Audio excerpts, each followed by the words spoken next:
Anita, what stood out in the debate last night and why? Well, what stood out, I thought, was Vivek Ramaswamy's differing with the pack on Ukraine policy, saying that he questions both the Ukrainian president, appearing to call him a Nazi, in fact, though his campaign later walked that back. But otherwise, these candidates showed a very firm line in keeping with the Republican line on Israel, on Iran, on China. It was interesting that Nikki Haley said that her plan was to cut off all trade with China until the fentanyl crisis was addressed. I don't know how feasible that is. And this is where I think, it just needs to be said. These are five candidates. None of them have ever served in the Oval Office. None of them have ever been in the position where they've had to talk to a foreign head of state about all of the considerations on the table and make compromises, which, they criticize the White House for doing. But I think that's the reality of foreign affairs, foreign relations, and politics. So there was a lot of ideology on stage last night, a lot of tough talk on China, on Iran, on Venezuela.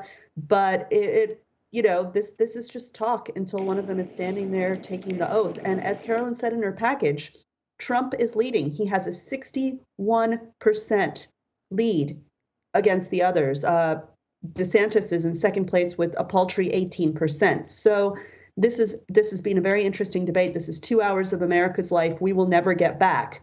But, are these candidates going to make it to the finish line? The numbers don't appear to indicate that they will. Well, the numbers don't say anything yet as of now, but like you said, former President Trump's absence was, of course, felt. He appears to be the front runner among the Republican candidates.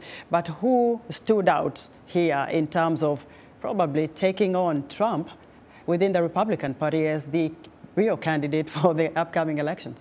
Well, this was pitted as a matchup between the two serious candidates being DeSantis and Haley. And I think in this regard, Haley is the former UN ambassador under Trump, really kind of flexed her foreign policy chops and basically said, I've dealt with these guys. I've done this before. This is the reality. So I think in that respect, maybe she stood out above the others just because she has significant foreign policy expertise in the halls of diplomacy, in one of the most challenging halls of diplomacy in the world, that being the United Nations.